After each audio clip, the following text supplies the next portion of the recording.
noite, galera. Tudo bem com vocês? Estamos aqui para mais uma noite de conhecimento na parte de física, que eu sei que é a matéria favorita de todos vocês. Vocês esperam a semana inteira para chegar 8h15 da sexta-feira para ter essa aula bacana aí sobre conhecimentos físicos, né?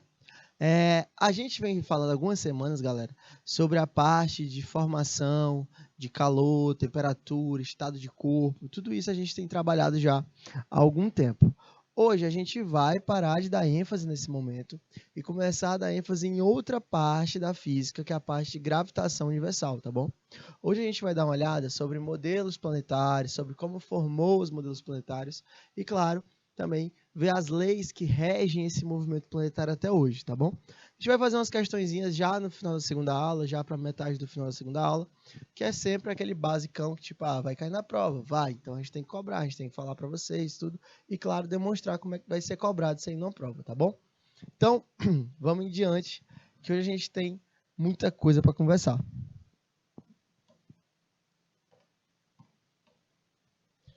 Tá.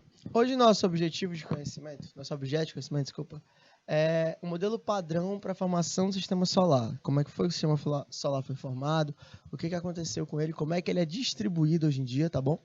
A gente tem alguns objetivos. Conhecer o ramo da astronomia, que estuda o universo, todos os corpos celestes que atuam nele.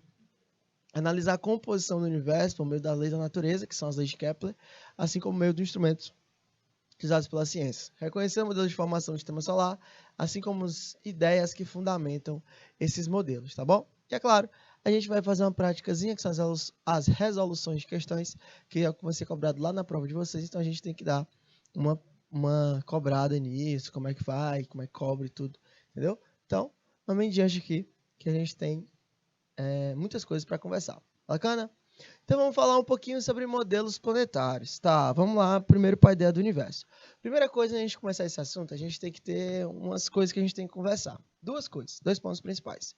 Primeiro, quando a gente vai começar a estudar modelo planetário, astronomia, a gente vai ter que estabelecer limites. Eu sei que muitos de vocês têm suas crenças, que vocês têm aquela parte religiosa e tudo, e a gente não vai discutir isso aqui agora, tá bom? A gente não vai discutir isso aqui, essa parte religiosa, aqui nesse momento, porque é uma coisa muito mais delicada, depende de cada pessoa, no que cada pessoa acredita e tudo, mas o certo é que a gente tem que respeitar todas as formas de crença, todas as religiões, tá bom? Tratar todas elas com o mesmo respeito, porque no fim das contas, todas elas dizem a mesma coisa, que é amar o próximo, tratar o próximo como a gente gostaria de ser tratado. Então a gente vai respeitar todas elas, por isso a gente não vai discutir aqui. A gente vai para o âmbito científico, tá bom? O que os cientistas falam sobre a formação do universo, sobre a evolução do planeta, como foi que ele se formou, de onde é que ele veio, para onde é que a gente vai, são as grandes perguntas filosóficas que atuam ainda no nosso sistema, tá bom? A outra parte que a gente tem que conversar é sobre astrologia. Astrologia não tem nada a ver com astronomia. Astronomia é o que a gente vai estudar aqui dentro desse assunto. Movimento de planetas, movimento de astros, como é que funciona, formação de planeta, o que é um planeta, o que é uma estrela, tudo isso a gente vai ver aqui. Mas a astrologia é o estudo dos signos, tá bom? É a parte lá, se você nasceu em Gêmeos, se você nasceu em Capricórnio, se você nasceu em Sagitário, então cada um tem suas pré-definições. O que não deixa de ser uma forma de crença, tá bom? Você tá ali, tem um material para você ler, você acredita se você quiser, tá bom? Sei como muitas pessoas acreditam, então sei também que algumas pessoas não acreditam, então a gente vai também tirar essa parte de discussão. A gente não vai falar sobre astrologia, a gente vai falar sobre astronomia e formação do universo, tá bom? Então vamos contar a história dele, o famoso universo aí que nos conduz, que nos mantém em toda essa formação, tá bom?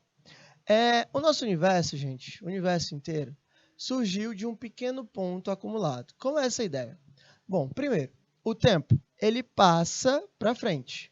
O tempo ele não retrai, né? Então ele só vai avançando. Então, se você tiver essa ideia, se você voltar no tempo, você vai ver que você vai voltar a ser criança, vai voltar a ser um bebê, a sua mãe vai voltar a ser uma criança, um bebê, os seus avós e tudo, você vai interagindo. Aí entre a Idade Média, Idade Medieval, entre a Idade Egípcia, toda aquela parte, o ser humano descobriu a agricultura, você vai retornando, o planeta é inabitado. E se você volta no tempo, numa escala universal, você vai ver que o universo ele vai voltar e vai se espremer em um único ponto, tá bom? Então, o começo de tudo, caso você voltasse no tempo a ponto de não ter mais para onde voltar, você teria um ponto infinito, extremamente denso e concentrado. E quando aquele ponto colapsou, ele gerou toda a energia que existe no universo. E aquela energia, né, a gente chama de Big Bang, a grande explosão do Big Bang, ela expandiu o universo. Primeiro, nosso universo ele não é infinito. Ele é finito, porém, ele está em constante expansão. Ele está crescendo o tempo inteiro, tá bom?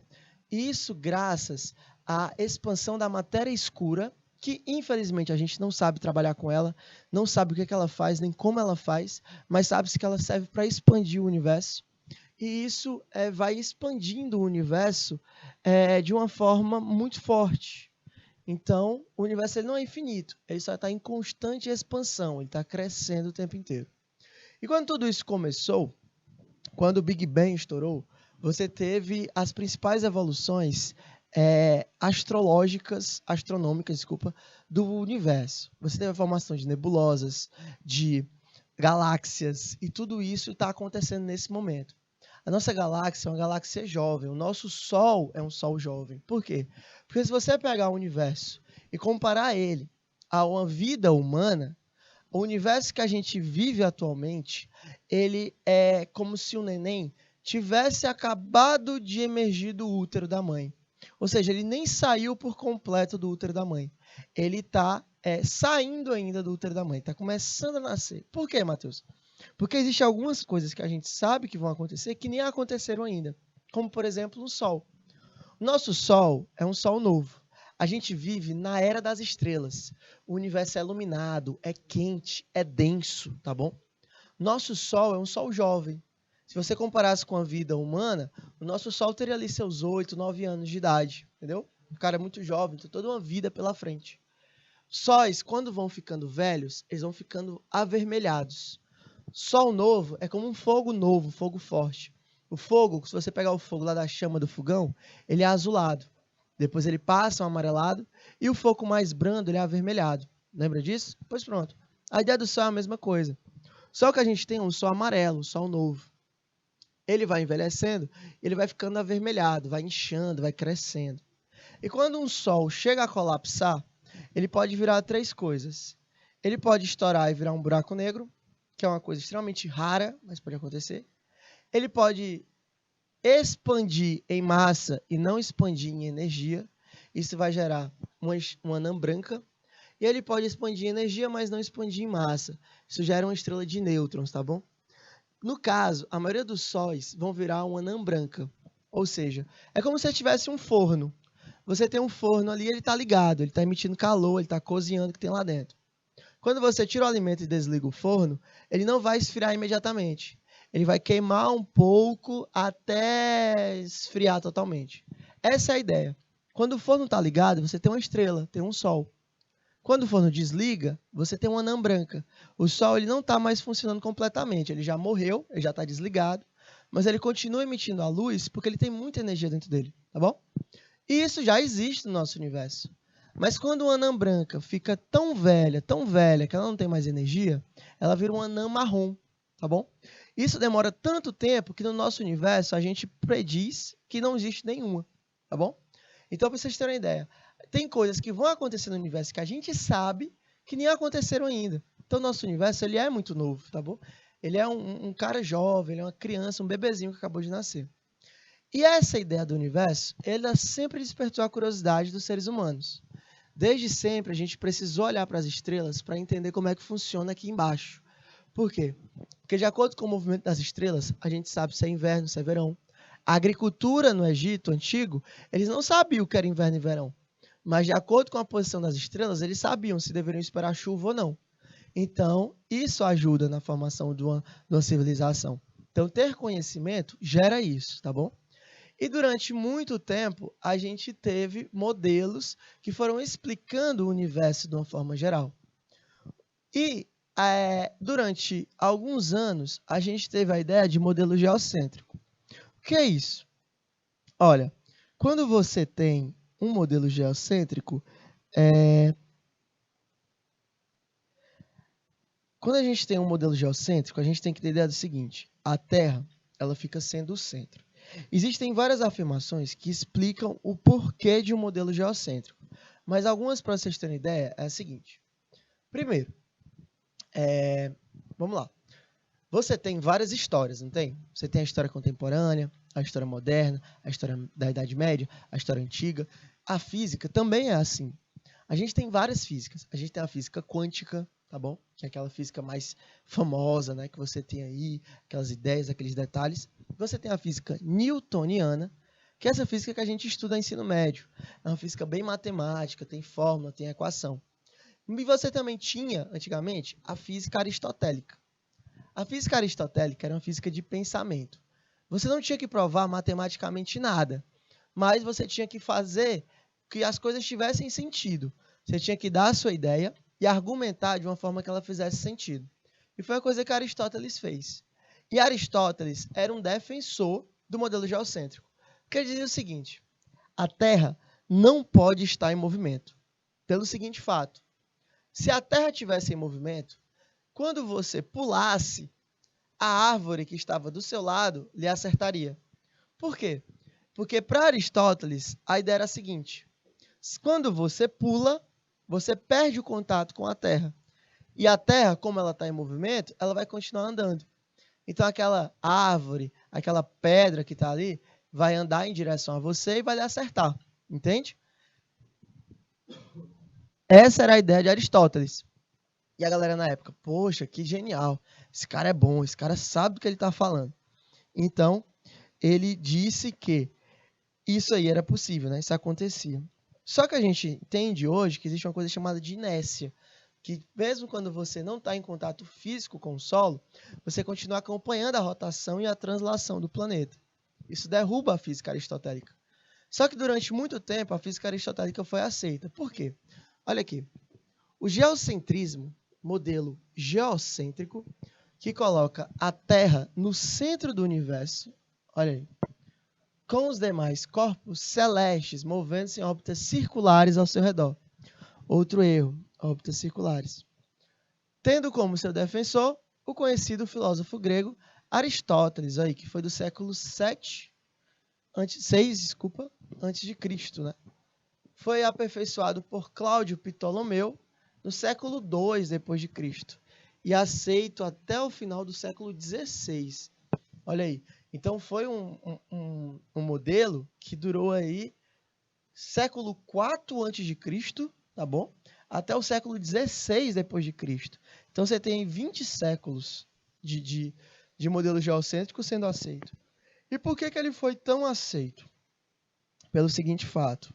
Olha, Aristóteles defendia o modelo geocêntrico.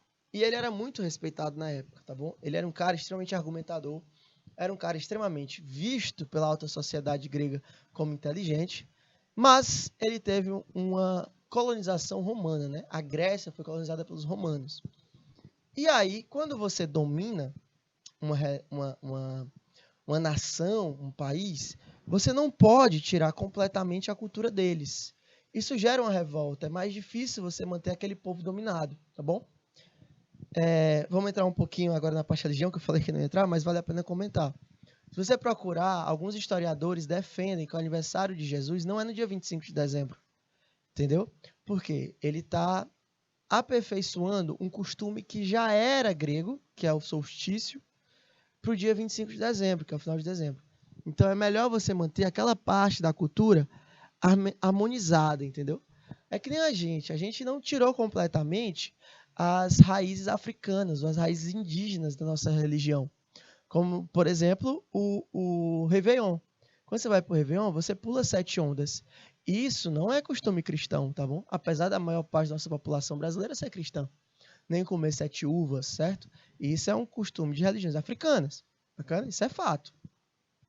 E isso aconteceu da seguinte forma. A igreja adorou o modelo geocêntrico. Falou, meu Deus, isso aqui é para mim. Por quê? Se liga na ideia. Presta atenção. A igreja falou o seguinte. Deus criou o mundo em 7 dias e fez a terra para ser o lugar que ele mais amava. Por quê? Porque ele botou a gente na Terra. Se ele fez a gente a sua imagem e semelhança, e ele nos ama acima de tudo, e botou a gente na Terra, adivinha onde é que é o centro do universo? Ah, se a coisa que ele mais ama ele botou aqui, óbvio que aqui é o centro do universo.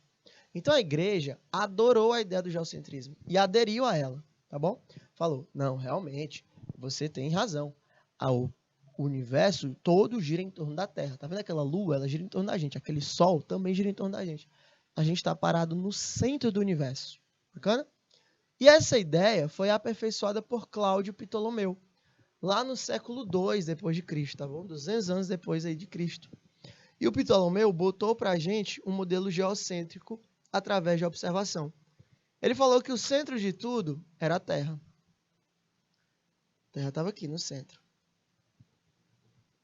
Depois da Terra, o primeiro astro era a Lua. Depois da Lua, Mercúrio. Depois de Mercúrio, Vênus. Depois de Vênus, o Sol. Olha aí. Então a ordem era Terra, Lua, Mercúrio, Vênus, Sol.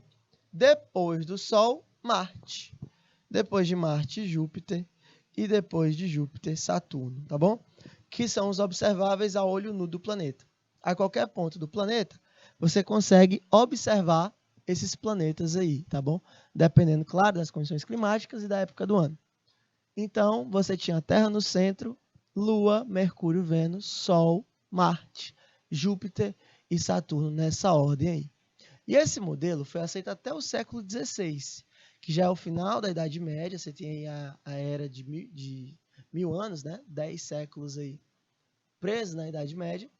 E aí a gente tem o Iluminismo. E quando a gente tem o Iluminismo, aí o professor de História pode ajudar vocês mais que eu, a gente deixa de aderir tanto à religião e começa a pensar que o ser humano, um pensamento mais antropocêntrico, né? O ser humano ele é o centro das coisas, não um Deus. Então ele começa a mudar essa ideia. E essa ideia foi proposta por um modelo chamado de modelo heliocêntrico. O heliocentrismo, tá bom? É um modelo planetário que coloca o Sol no centro do sistema planetário que a gente possui, né? Olha aí. Com os planetas, inclusive a Terra girando em órbitas bem definidas ao seu redor. O heliocentrismo ganha força a partir de meados do século XVI, nos trabalhos de Nicolau Copérnico. Aí, isso aqui vale a pena a gente ressaltar um pouco. Nicolau Copérnico, gente, viveu aí aproximadamente 70 anos. Só que o Nicolau Copérnico ele tem um detalhe muito interessante sobre a vida dele. O Nicolau Copérnico ele era extremamente religioso, tá bom? Além de ser um cientista, ele era extremamente religioso. E aí ele estudava sobre essa parte de astronomia. Ele gostava muito disso. Observava, fazia teorias, fazia participações e tudo isso contribuía para a obra proposta por ele, para o Nicolau Copérnico. Quando ele tem essa parte aí, ele tem um problema com ele mesmo, pelo seguinte fato. Ele observa todo o sistema solar e ele percebe uma coisa interessante, que a Terra ela não gira em órbitas circulares, tá bom? Pelo seguinte fato de acontecer a primeira quebra no modelo geocêntrico. Qual é? O modelo geocêntrico fala que você possui órbitas circulares. Isso não é verdade, você não possui órbitas circulares ao seu redor. Hoje a gente já sabe disso, mas o primeiro cara a observar isso foi o Copérnico, porque ele tirou uma foto do Sol durante todo o ano, uma foto não, né? Uma imagem do Sol durante todo o ano, mesmo dia, e ele percebeu que o Sol, quando ele fazia o movimento dele, ele fazia essa curva bem aqui. E isso não pode acontecer no modelo heliocêntrico, porque se isso acontece no modelo de órbitas circulares, porque se isso acontece no modelo de órbitas circulares, está errado. Não existe como você ter curva. É como se você tivesse essa sensação, essa coisa que está muito na moda, né? Meu Mercúrio retrógrado. Olha aí como é bonito falar isso. Mas o que é o Mercúrio retrógrado? Você tem o Sol aqui e a Terra mais próximo do Sol. Mercúrio está lá longe. Isso produz a Mercúrio uma velocidade de rotação menor que a velocidade da Terra. Então, às vezes, se você pegar o referencial, é como se o Mercúrio estivesse voltando em relação à Terra por causa da diferença de velocidade. Justamente essa ideia de Mercúrio retrógrado. Mas não tem nada a ver com essa parte aí de achar que tudo vai dar errado na sua vida, não sei o quê, não sei o quê, não sei o quê. Mas tudo bem, cada um tem sua crença. E o Copérnico foi lá e falou, gente, olha, respeito muito vocês e tal, gosto de vocês, quero que vocês andem na minha casa, não sei o quê. Mas tem uma coisa que tá errada aí. A gente, todo mundo olhou assim pra ele, como assim, cara? O que foi que aconteceu? Olha, fiz anotações, fiz uns estudos e vi que a Terra não é o centro. Não é o Sol que gira em torno da gente, não. É o contrário. Moço, pra quê? O povo se zangou, se danou com o homem. Ficou puto com o cabo. Por quê? Porque ele tira a ideia da igreja ser o centro de tudo. Porque quando ele tira essa ideia de que a Terra é o centro do universo, ele está dizendo que tem outra coisa mais importante que a gente do universo. Para quê, homem? A igreja ficou danada de raiva. Bom, então aí Copérnico foi condenado e tudo. Foi dito para ele falar em praça pública que o que ele tinha falado era mentira, que ele tinha pecado e tudo. Só que Copérnico entra numa crise com ele mesmo. Ele era muito religioso, respeitava Deus, obviamente, mas ao mesmo tempo ele sabia que o que ele estava estudando era certo. Então Copérnico chega a cometer suicídio lá no final da sua vida, porque ele não conseguia mais lidar com esse dilema entre igreja e ciência, tá bom? E aí ele deixa a obra dele, em 1543. 21 anos depois, nasce um cara burro. Pensa num cara que não gostava de estudar. Aí era tal de Galileu. Galileu Galilei nasce 21 anos depois do suicídio de Copérnico. Nasce em 1564 e morre em 1642, né? Já teve uma vida bem mais longa. E ele foi o cara que fez o primeiro telescópio. Então, com a ajuda do primeiro telescópio, o Galileu Galilei, que é o telescópio que a gente apelida de luneta, conseguiu observar com mais facilidade o universo, tá bom? O céu. Então, ele vai e constrói o manual dele. Só que o Galileu ainda nasceu numa época onde a igreja tinha muito poder. E claro, se a igreja não gostou da ideia do Copérnico, que era um fiel, que estava ali o tempo todo, era um cara que era respeitado pela igreja, imagina das ideias de Galileu. Aí foi que a igreja não gostou mesmo.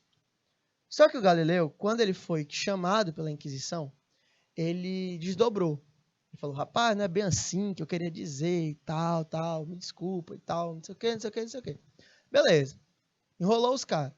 Só que o Galileu, o que foi que ele fez? Ele foi inteligente, como sempre. O Galileu, ele não escrevia mais em pergaminhos. Os pergaminhos daquela época, gente, para quem não sabe, era escrito em couro de animal.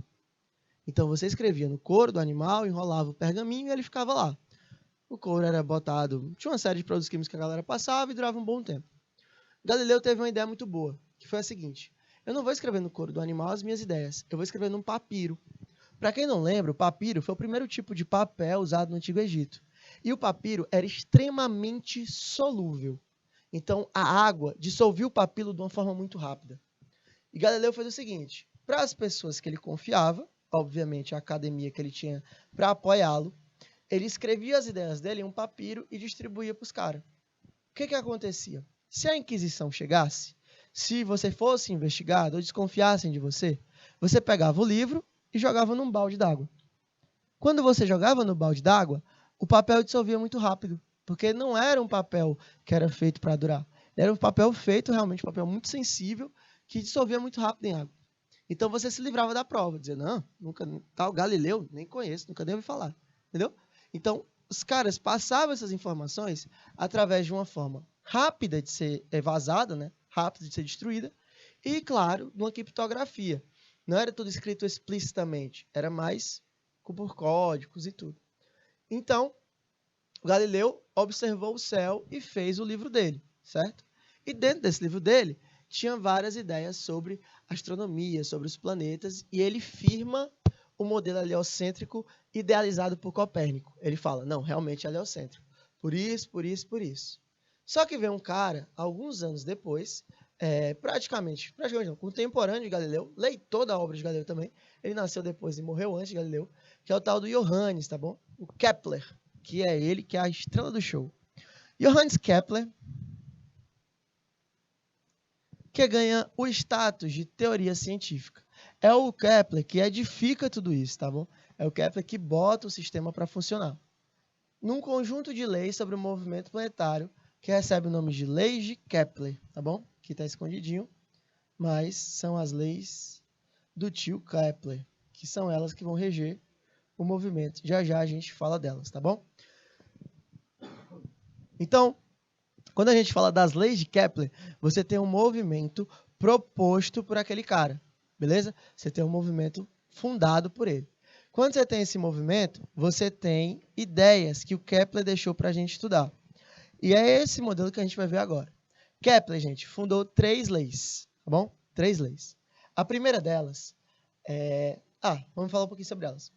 As leis de Kepler são 3 leis propostas no final do século XVII, um século depois do Copérnico, pelo astrônomo e matemático alemão Johannes Kepler, que viveu aí 60 anos, mais ou menos, né? Na obra Astronomia Nova, proposta em 1609. Ele descreve o movimento das planetas seguindo o modelo heliocêntrico, ou seja, o Sol no centro do sistema solar. Tanto Galileu quanto Copérnico corrigem um erro de...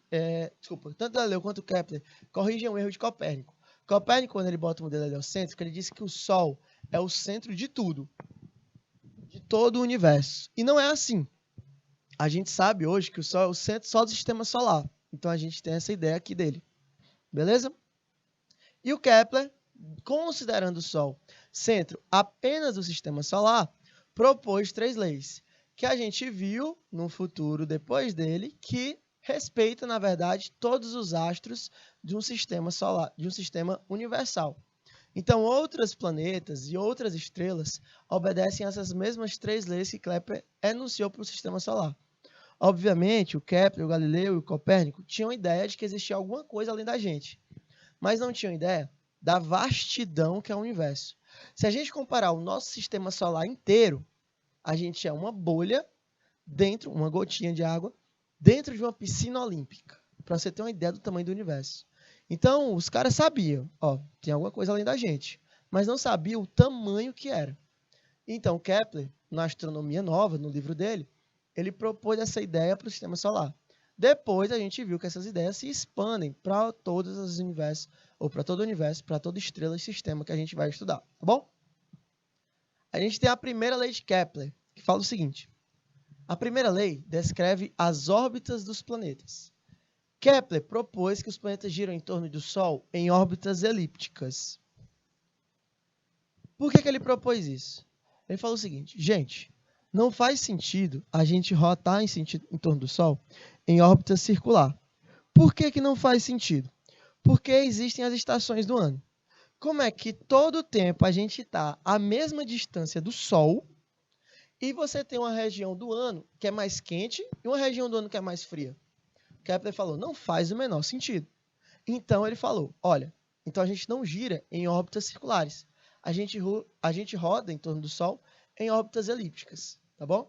Com o Sol em um dos seus focos. E o que é uma elipse? Elipse é uma espécie de circunferência um pouco mais achatada, parecida com uma bola de futebol americano, onde você tem 2 focos no lugar de apenas um centro. Um dos focos é ocupado pelo Sol, o outro é vazio. Tá bom. Nesta lei, Kepler corrige um modelo proposto por Copérnico, que descrevia como movimento circular dos planetas. E aí, dentro dessa lei, existem pontos que são legais de se trabalhar. O planeta ele vai rotacionar em torno dos focos. E aqui você tem 2 pontos principais. O ponto onde ele está mais próximo do Sol, olha essa distância, é o chamado periélio.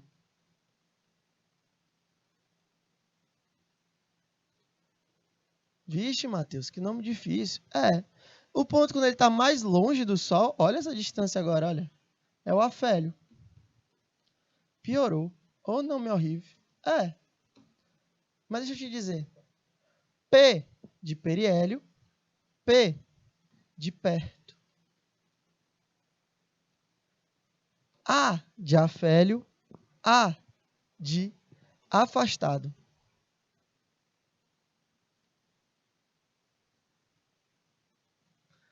Então você tem periélio, que é o ponto mais perto ou mais próximo do Sol, e o afélio, que é o ponto mais afastado, tá bom, do Sol.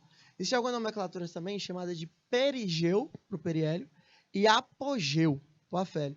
Mas são nomenclaturas um pouco mais antigas, é difícil você ver em questão hoje em dia. Mas aí está comentado, caso vocês queiram anotar.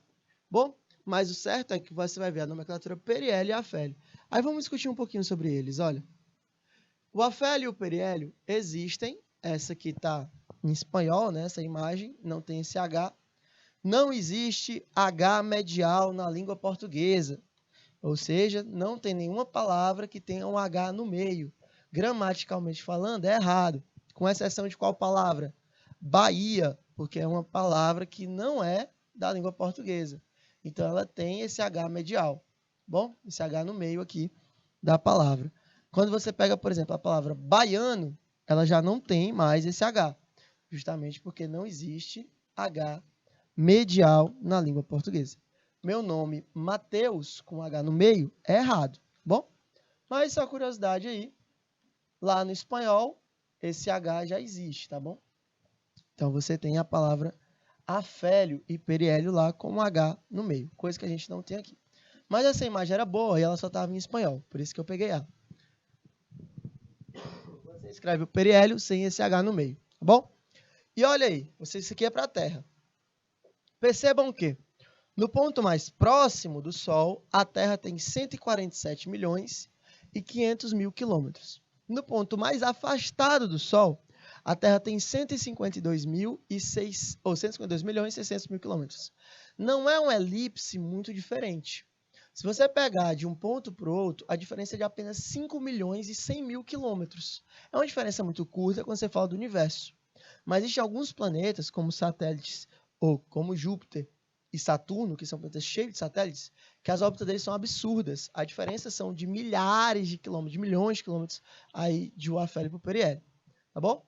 E é justamente isso aí que permite algumas coisas. Primeira característica, a velocidade no afélio, VA, é menor que a velocidade no periélio, VP. Bom, a velocidade do periélio é maior que a velocidade do afélio. Então, você teria essa situação aí dentro do meu sistema. Primeiro ponto a ser considerado. Quando você faz essa rotação aqui, olha para cá. Você vai ter um movimento da velocidade maior para menor. Então, do periélio para o afélio, o meu movimento é dito retardado.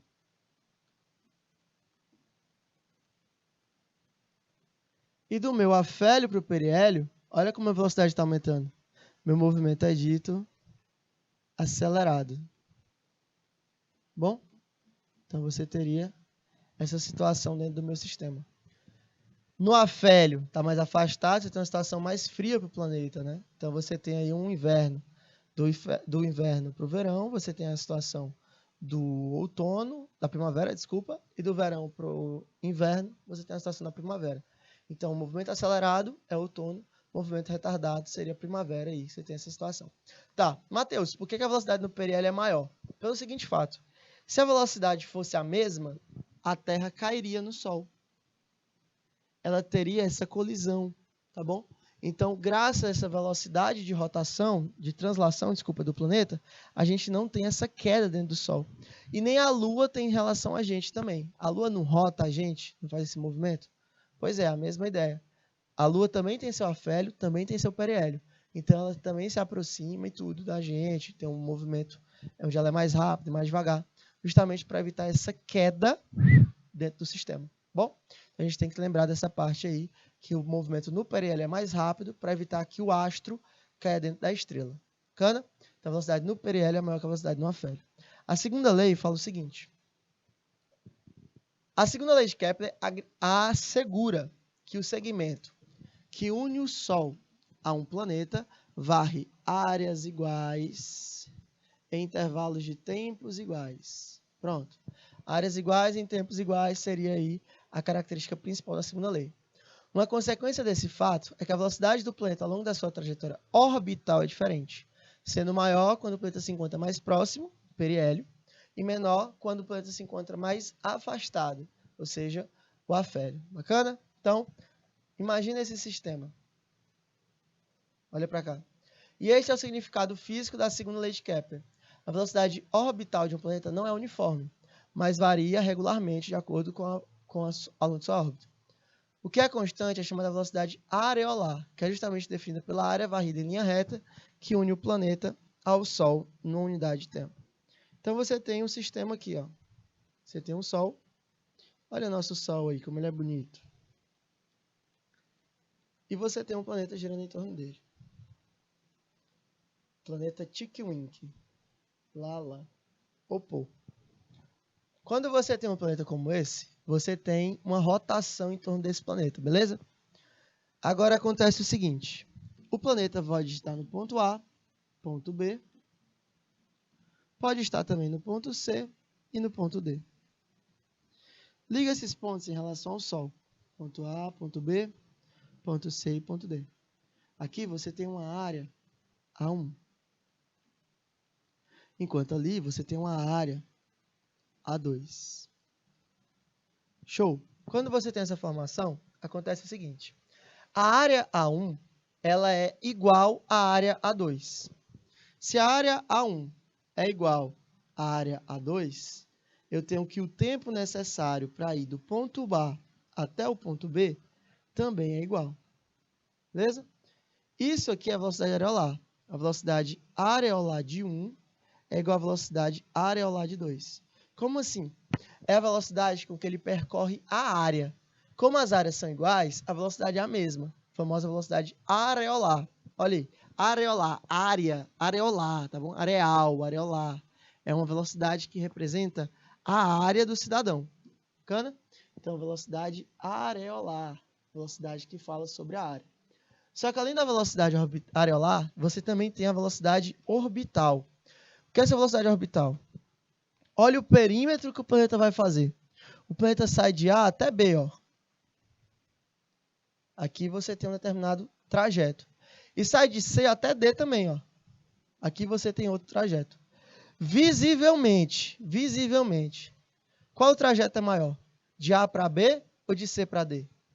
Tá na cara, tá estampado na capa da revista.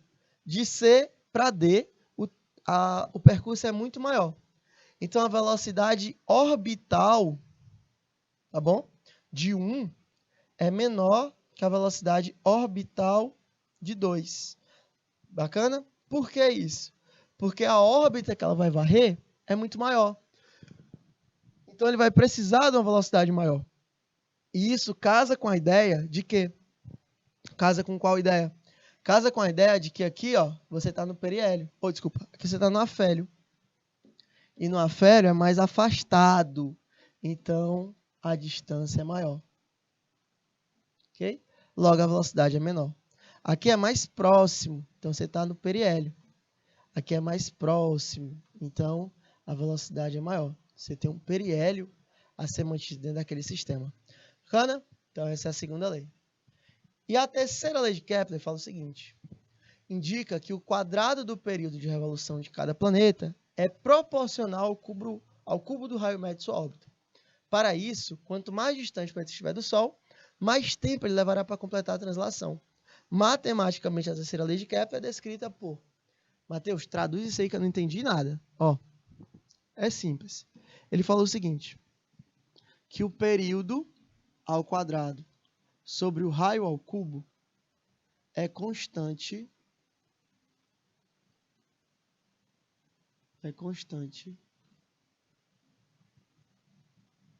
para todo astro que possui o mesmo centro. Todo astro que possui o mesmo centro. Que seria o mesmo foco, mesmo centro, né, de rotação. Exemplo. A Terra gira em torno de quem? Do Sol. Marte gira em torno de quem? Do Sol também. Então, o período da Terra ao quadrado sobre o raio de Marte ao cubo é constante, tá bom? O período da Terra ao quadrado sobre o raio da Terra ao cubo é igual ao período de Marte ao quadrado sobre o raio de Marte ao cubo, porque eles rotam em torno de quem? Em torno do mesmo foco. Agora, quando você compara a Lua e Marte, a Lua gira em torno da Terra e Marte gira em torno do Sol. Então, essa razão não é constante para eles. Por quê? Porque o período da Lua ao quadrado sobre o raio da Lua ao cubo é diferente do período de Marte ao quadrado sobre o raio de Marte ao cubo. O período corresponde ao tempo de translação do planeta, ou seja, é o tempo necessário para ele dar uma volta em torno do Sol. R é o raio médio da órbita do planeta, ou seja, é a distância entre o planeta e o Sol. Tá bom? K é o valor correspondente, ou seja, apresenta o mesmo valor para todos os corpos que orbitam ao redor do Sol. O K, a constante K, depende do valor da massa do Sol. Então, nem do Sol, né? Da estrela. Cada estrela tem sua massa e cada estrela também tem os planetas que giram em torno dela.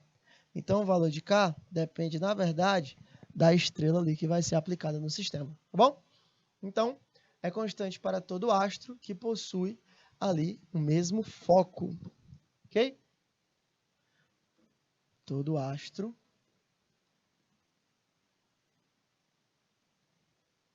que possui o mesmo foco. Então, o valor de K tem essa estrela aí dentro do sistema. Bacana? Então, galerinha, a gente vai chegando ao final dessa nossa primeira aula, beleza? A gente falou um pouquinho sobre a formação do planeta, do universo em geral, como é que ele se comporta, de onde foi que ele veio, quais são as órbitas que atuam nele, e os dois modelos, modelo geocêntrico e modelo heliocêntrico já aplicado a esse sistema. A gente começou a falar sobre as leis de Kepler, beleza? Que são as leis que vão reger os movimentos, desses sistemas por completo, dentro do sistema solar, fora do sistema solar. Só que, claro, a gente vai ter um apego maior para o sistema solar, porque são os planetas que a gente consegue ter noção do que está acontecendo com maior facilidade, beleza? Então, a maioria das questões vão cair nessa situação. A gente falou sobre a primeira lei, que é a lei das órbitas, diz que todo planeta gira em torno de um foco em órbita elíptica, caracterizando aí afélio e periélio. Falamos sobre a segunda lei, que é a lei das áreas, percorre áreas iguais em tempos iguais, áreas que permitem que a velocidade areolar seja igual, em compensação a velocidade orbital é diferente. No afélio ela é maior, no periélio ela é maior, no afélio ela é menor. Falamos também sobre a terceira lei, que fala sobre uma razão entre o período do satélite, ou do planeta, ou do astro, ou qualquer coisa que gira em torno daquele foco ao quadrado, sobre o raio dele ao cubo, ser constante. Bacana? Então a gente vai dar um rápido intervalozinho, certo? Já já a gente volta. Dá tempo só você tomar uma água e ir ao banheiro rapidão, que a gente volta para falar mais sobre essas leis e começar as nossas queridas questões. Bacana? Então, intervalozinho ligeiro, toma água rapidinho, vai ao banheiro. Já já a gente volta. Tchau!